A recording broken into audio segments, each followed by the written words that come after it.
అందరికీ నమస్తే.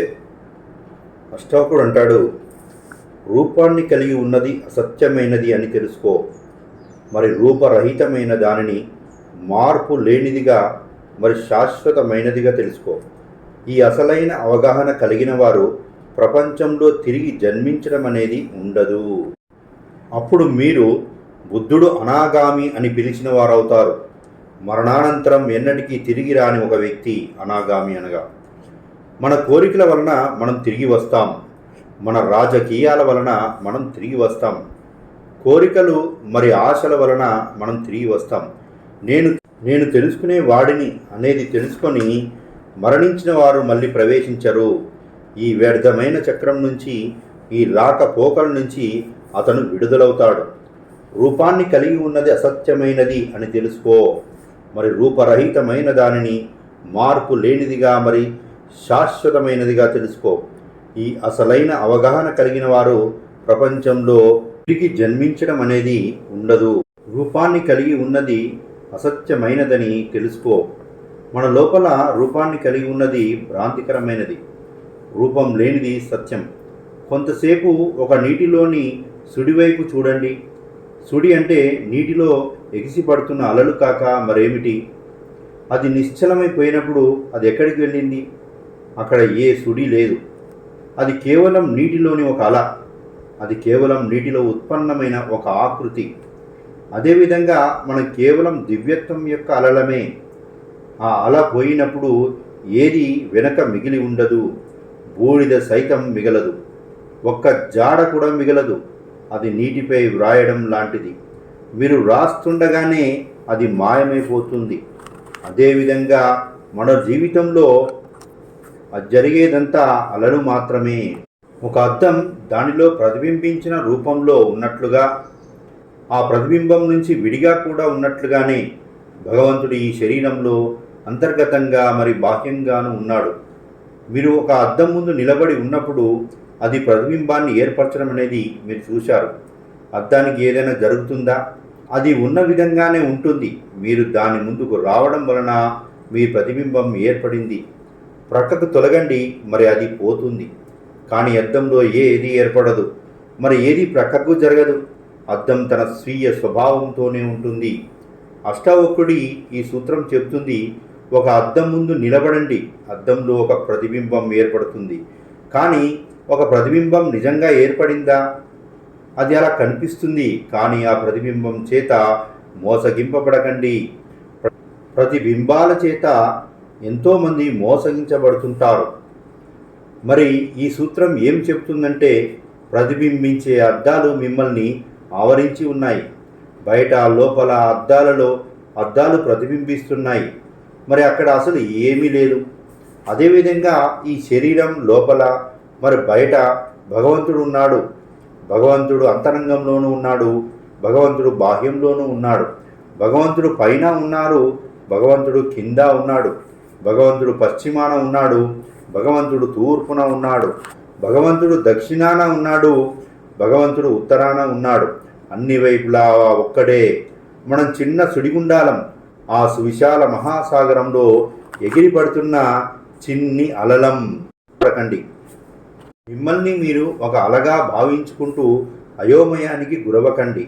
మిమ్మల్ని మీరు మహాసాగరంగానే భావించండి. కేవలం నమ్మకంలో ఈ సూత్రం వ్యత్యాసం. అదే బానిసత్వానికి స్వతంత్రానికి మధ్యన ఉన్న వ్యత్యాసం. మిమ్మల్ని మీరు ఒక అలలా చూడండి, మీరు బంధితులవుతారు. మిమ్మల్ని మీరు మహాసాగరంలా చూడండి, మరి మీరు విముక్తులవుతారు. సర్వత్రా వ్యాపించి ఉన్న ఒకే ఆకాశం ఒక కుండ లోపల మరి బయట ఒకే విధంగా ఉన్నట్లుగానే ఆద్యంతరహితమైన బ్రహ్మం అందరిలోనూ ఒకే విధంగా ఉంటుంది. సర్వత్రా వ్యాపించి ఉన్న ఒకే ఆకాశం ఒక కుండ లోపల మరి బయట ఒకే విధంగా ఉన్నట్లుగానే. ఒక కుండను పరిగణించండి. కుండ లోపల అదే ఆకాశం, బయట అదే ఆకాశం. మీరు ఆ కుండను పగలగొట్టవచ్చు, కానీ ఆ ఆకాశం నాశనం అవ్వదు.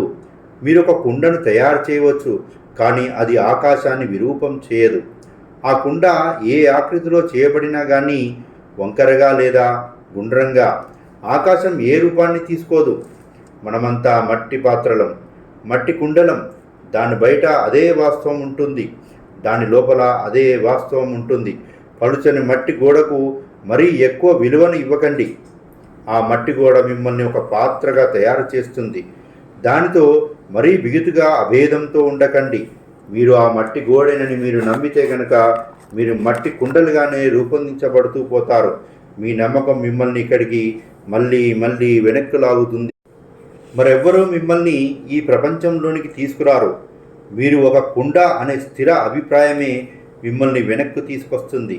మీరు ఆ కుండ లోపలి శూన్యమేనని ఒకసారి మీరు తెలుసుకుంటే లావోర్జు యొక్క వివరణము అర్థవంతమైనదవుతుంది.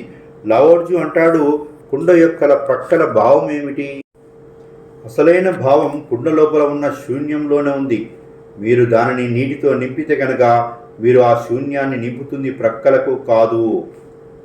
మీరు ఒక ఇంటిని రూపొందించినప్పుడు మీరు ఆ గోడలను ఇల్లు అని పిలుస్తారా? అది సరైనది కాదు. లోల వదిలేయబడిన ఖాళీ ప్రదేశమే ఇల్లు. మీరు దేనిలో నివసిస్తారు? మీరు గోడలలో నివసించరు. ఆ గోడలు కేవలం ఒక సరిహద్దు మాత్రమే. వాస్తవానికి మనం ఆకాశంలో జీవిస్తాం. మనమందరము దిగంబరులుగా ఆకాశాన్ని ధరించిన వారుగా ఉంటాం. గోడల వలన ఏమి వ్యత్యాసం ఉంది? మన ఆకాశంలో ఉంటాం. అంతరంగమైన లేదా బాహ్యమైన. ఈరోజు ఆ గోడ ఉంది, రేపు అది పడిపోతుంది. ఆకాశం ఎల్లప్పుడూ ఉంటుంది. మీరు పొరపాటున గోడలను ఇల్లుగా గ్రహిస్తే, మట్టి పొరలను కుండగా అనుకుంటే, మరి మిమ్మల్ని మీరు శరీరంగా స్వీకరిస్తే కనుక ఇదే మీ బంధనం అవుతుంది. మీరు పొరపాటున గోడలను ఇల్లుగా గ్రహిస్తే, మట్టి పొరలను కుండగా అనుకుంటే, మరి మిమ్మల్ని మీరు శరీరంగా స్వీకరిస్తే కనుక ఇదే మీ బంధనం అవుతుంది. జీవితపు సూత్రాన్ని చదవడంలో కేవలం ఒక చిన్న పొరపాటు మరి అంతా అయుక్తమైనదైపోతుంది. ఒక అతి చిన్న పొరపాటు. ఒకసారి ముల్లా నస్రుద్దీన్ ఒక బస్సు ఎక్కాడు. ఆలోచనలో మునిగిపోయి అతను ఒక సీటులో కూర్చున్నాడు. మరి ఒక సిగరెట్ వెలిగించాడు. బస్సులో పొగ తాగడం నిషేధించబడింది అని స్పష్టంగా రాసి ఉంది. ఆ కండక్టర్ కోపంగా అన్నాడు, నువ్వు దానిని చదవలేదా? నీకు చదవడం రాదా? నేను దానిని చదివాను, కానీ ఈ బస్సులో రాసి ఉన్నది ఎంతో ఉంది. నేను వాటిలో ఏది చెయ్యాలి? నసీరుద్దీన్ అన్నాడు, దీని వైపు చూడు, ఇక్కడ ఉంది, ఎల్లప్పుడూ నేత చీరలనే ధరించండి. ఇటువంటి పొరపాట్లను నిరోధించడానికి ఎవరైనా కొద్దిపాటి జాగ్రత్తతో ఉంటే చాలు. ఈ శరీరం ఎంతో దగ్గరగా ఉంది. ఈ శరీరం యొక్క భాషను చదవడం అత్యంత సులభం. మరి ఈ శరీరం ఎంత చేరువలో ఉన్నదంటే దాని నీడ అంతరంగ దర్పణంపై పడుతుంది, మరి ప్రతిబింబిస్తుంది. మీరు ఈ శరీరంలో ఉన్నారు, కానీ మీరు ఈ శరీరం కాదు. ఈ శరీరం మీది, కానీ మీరు శరీరానికి చెందినవారు కాదు. ఈ శరీరం మీ సాధనం, మీరు ఆ ఫలితం. శరీరాన్ని వినియోగించండి, మీ యాజమాన్యాన్ని కోల్పోకండి. ఈ శరీరంలో జీవిస్తున్నా కానీ శరీరానికి అతీతులై ఉండండి, నీటిలోని తామర పువ్వులా. మై డియర్ ఫ్రెండ్స్, ఇక్కడ అష్టావక్ర వారు చెప్తున్నారు, ఈ దేహానికి ఆధారమై ఉన్న ఆత్మ పదార్థమే